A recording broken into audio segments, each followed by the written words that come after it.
Hey there, everyone. It's Cassandra from CassandraTindall.com, and it is that time of year again where I invite some fabulous astrologers to my channel who contributed to the Australian Wellbeing Astrology Guide 2023. So you might remember last year I did a bunch of interviews with various astrologers, and here we are again.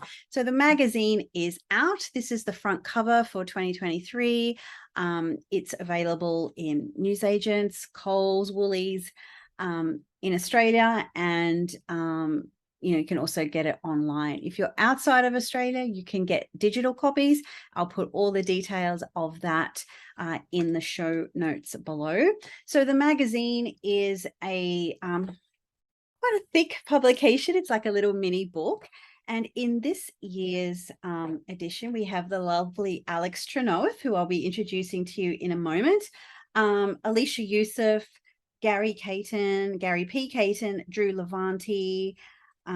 We have Wade Caves, Kelly Surtees, and there's many, many more. And of course, comprehensive annual horoscopes written by yours truly. So I'll pop those links, as I said, below. You can investigate, learn more about this edition. But before, we'll do all that later. And what I want to do right now is just welcome Alex Trenoweth to you, and take it away. Alex, introduce yourself to us. Tell us all about the things you do. Well, thank you very much, Cassandra. I'm really excited to be a part of the WellBeing magazine. So I have two careers, being a Gemini rising. I am a professional astrologer, and I'm also a school teacher. And I guess three, maybe. I'm also an author. I've written some books. Growing Pains is about astrology and adolescence with the angle of education. And then I also wrote my pandemic baby, my Amuse Bouche, my palette cleanser, Mirror Mirror, about films, the synastry of real life people and the actors who portrayed them. And so, yeah, I keep busy. It's not officially announced yet, but I am now the director of education for Kepler College, which is really exciting. Congratulations. Thank you. And so I'm really involved with the astrological community. I work for the Cosmic Intelligence Agency. I edit their magazine Time Lords. So I'm a very busy person, which is exactly the way I like to be. Gemini rising style, have Yes. many pots on the boil at one time. So I know we met in real life one time in Chicago in the UAC I conference. felt your muscles. Well, thank you. Yes, we both do enjoy our training, but yeah, we met at UAC 2018, and remember purchasing a copy of your book. So your specialty is really about, well, one of your specialties is really about using the astrology to help support children and adolescents through education. So you've obviously written a book about that. You've also written an article about that for Wellbeing. But if you could tell those who are watching or listening to us, how do you approach that astrologically? So I'm just going to tell you a little backstory. I always wanted to be a teacher. And, my mom has a little card that says, when I was 6 years old, when I grow up, I want to be a teacher. And I used to play school with my brother, with me being the teacher and him being the student. So I always wanted to be a teacher, but it was a long road to get to be a professional teacher. And I was born in America, but I live in England since 1990. And I was just overwhelmed with the whole entire process of training to be a teacher and getting used to a new style of teaching, which was the British style of teaching. And I wasn't enjoying it. And I really, at this point in my life, I was in my late 30s when I got into the profession. I really wanted money to pay for astrology classes, because by then I wanted to be a professional astrologer. And I didn't really intend on being in the profession for very long. And to be honest, at that stage, I wouldn't have lasted very long because I was just so confused about everything. And I was really hating it, actually. And one day I was teaching the kids and just wondering there has to be an easier way of doing this. And I looked out at them. I thought, gosh, it's really sad that I'm never going to be in this position again. I'm going to leave the profession. And then I realized, oh my gosh, you guys all have the same Jupiter sign, because Jupiter moves through one sign every year. It's 12-year orbit around the sun. And so, and I thought, wow, if I could teach to your Jupiter, that's going to make things a lot easier for me. And so that's exactly what I did. So I did 12 years of observation, Jupiter through each sign. And then I sat down and I wrote Growing Pains. It came out in 2013. And it's all about it's the Jupiter cycle. And I realized as I was writing it that there really aren't a lot of references to Jupiter from astrologers. Like astrologers don't know what to do with Jupiter either. So I started thinking about child development and the important key stages of development. For Jupiter, it's every 3 years. I look at the hard aspects by transition. And I did the same thing for Saturn. And Growing Pains is all about the Jupiter and Saturn cycles and how they relate to child development and in particular learning. Because as a teacher, my prime responsibility is how children learn. And it's all the other personal things, the moon, the sun, Mars, Venus, those aren't my business. My business is to teach. And Yeah. that kept me focused because, as you could tell, I get easily distracted. It helped me to really focus on my teaching and get better as a teacher. And what we know about teachers is that they only last in the profession for 5 years. That's what Oh, the union wow. says. Mm, I've been in for over 20, and yeah. I fully credit astrology for keeping me in the profession. Mm. Yeah, that's interesting because, you know, we do see Jupiter as a teacher, you know, and a big part of being a student is kind of gaining. And it's like a teacher can teach you things, but if they can inspire and uplift and motivate, then you will capture their attention, right? Yes. And so really plugging into that Jupiter totally makes sense. So obviously, almost every year you're having to sort of adjust your Jupiter teaching style to accommodate the students that are coming through. And if you teach high school, remember that you have a different class every hour. Yes. So you have to know if, I mean, for me, it just really helped. Okay, here comes my Jupiter and Libra class. Let's get them arguing. Let's get them out of their comfort zone. Let's get them interacting in that way. Oh, here comes my Jupiter and Scorpio students. Let's get intense about our learning. Let's really, go down to nitty gritty, a psychology of things. And, oh, here comes my Jupiter and Virgo students. Let's talk about, medical procedures. Let's self-assess. Let's get to work on understanding how we can be better learners. Yeah. So that it's like changing gear. It really helped me to be more organized and not be like surprised, by what students need to or how they need to learn. Yeah. Yeah. And it's not all about giving them their way all the time either. So if I'm teaching Jupiter Sagittarius students, my job as a teacher is to teach them that they don't know everything. Yeah, Um, exactly. it's helping them to understand their weaknesses too. So I can't give them, everything that they want, but I can like put things into place where I think they're going to struggle. I Yeah. can get in extra teaching assistants. I can put in extra resources in, build up their homework so that they're prepared for it. So it's that way too. So it's not just like stereotyping them. It's Yeah. just make sure I have the things in place, and it's for me as well. It's to help me keep organized. It really is genius. I mean, obviously I've read your book, and I think I might have even was lucky enough to write a little review or something in one of the editions. But anyhow, and obviously I've You read your did. art, and I've I've read it years ago. It's brilliant. And obviously, I read it and I was like, oh, that's smart. Yeah, I get how that is as the astrologer.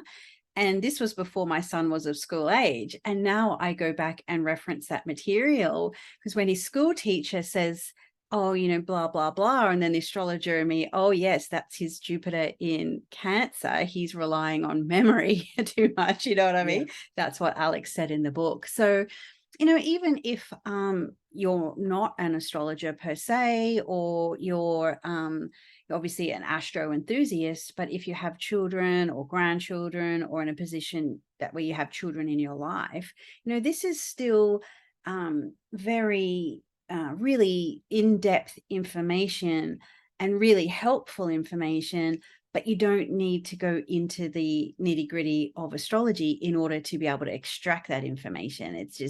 it's so, as I said, it's just so genius. And so you can see how like the experience as a teacher is also there, but also, oh, but this is how we can modify it for the signs. It's so good.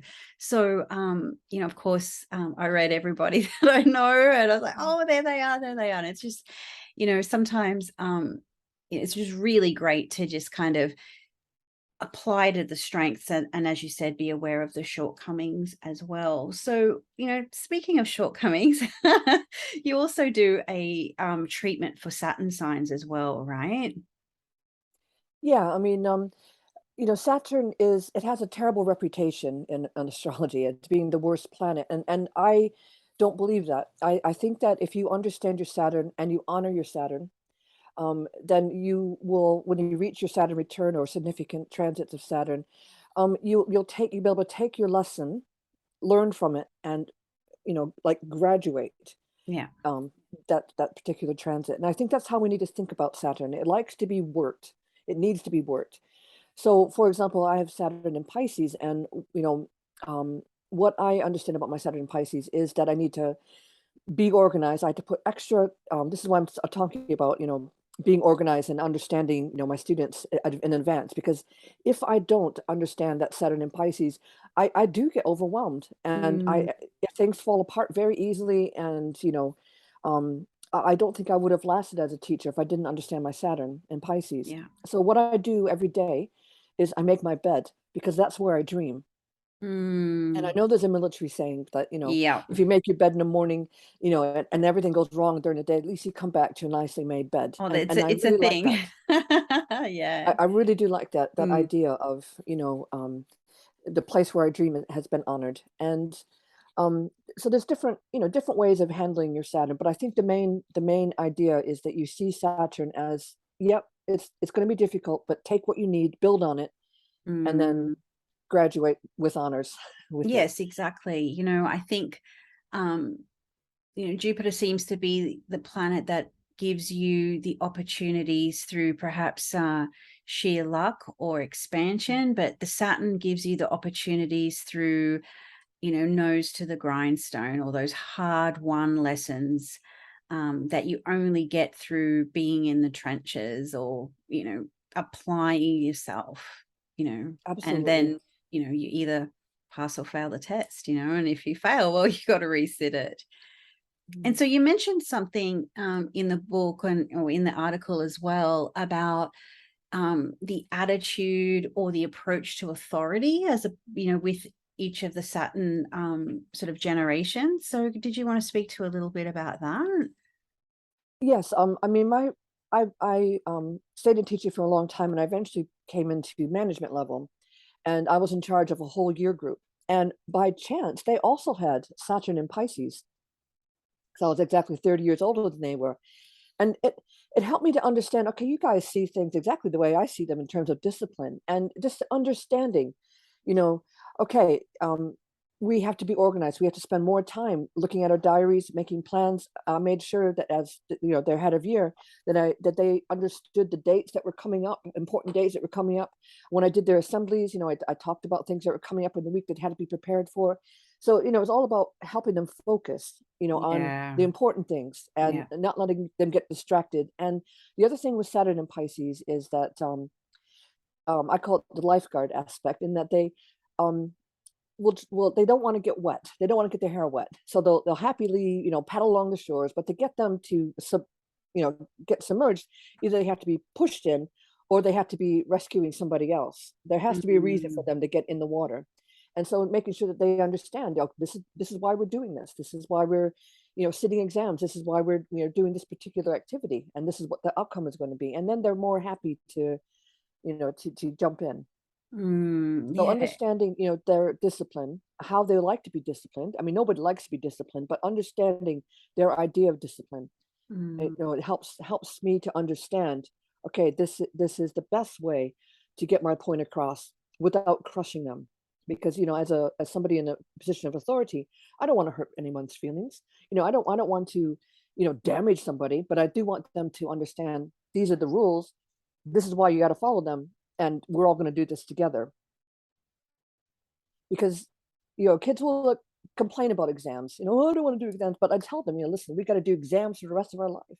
You Yeah. go to a bank, you're going to have your finances examined. You go to a dentist to have your teeth examined. You go to a doctor to have your body examined. You're going to be examined throughout your life, and rise up to the challenge. Yeah, that's it. And you being that Saturn in Pisces, it's sort of, particularly for that generation you were mentioning, is really about, you're having to, be that facilitator or that container to contain all that sort of water, so they can actually gain some traction on it or get some progress on it, or else they're just kind of boundaryless and flowing all over the place. Yeah, and you see, because I have the same Saturn sign, Mm, I can also remember, okay, I am an authority because I've gone through that whole cycle, and they yeah. haven't. Yes, And I think exactly. it's important for adults to remember too, is where we're coming from as authority Mm, figures. And I also have this other theory about adolescence. You were talking about the book and for kids, but it's also for adults, in that we are all teenagers, really, mentally, because all the especially brain when we development have takes Gemini place. risings, right?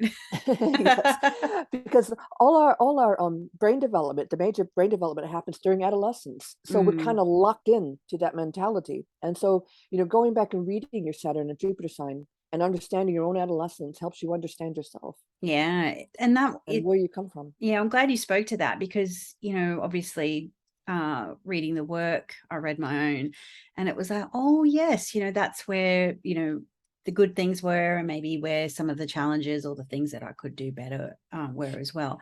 So I was really fortunate that we were able to extend this article longer than what I initially thought we were going to be able to put in the magazine. So, for those who are curious about, this work and what Alex has put in the magazine, as there's tables with all of the kind of, Jupiter through the signs, Saturn through the signs, and also a section on cycles of development. So you can understand some of the major transiting cycles at different ages, everything from sort of, 3 years through to adolescence. And so it's really, really insightful, because, if you are a parent or a carer or have grandchildren, you really do want to, everyone wants to see the children and the teenagers, at their best. And using this wonderful tool that we have,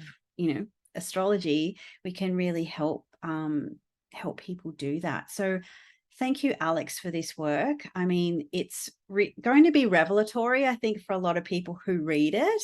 A lot of penny drop moments, a lot of new ways to to get the kids excited about learning. I remember, it was day 3 of prep for my son, like that sort of kindy stage.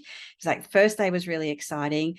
Yeah, second day I'm okay. And then third day, no, I don't want to do this. So it's, just finding those little ways of keeping kids, excited to learn is really, really important. So Alex, you're coming to Australia. I am. I'm so excited. I know. It's my first plane journey in 3 years. Mm, Um, and so I'll be coming down sometime before the 20th of October, then the week before. I'll be doing a retreat with the Cosmic Intelligence Agency. And and that's going to be there's in Melbourne, right? near Hillsville, about 90 minutes away from Melbourne, Yeah, yeah. at the Buddhist Center. Okay. And I'll be talking about astrology and education. I'll be doing a public lecture as well, for people who don't know anything about astrology, as well as a deep dive into astrology and Mm-hmm. education.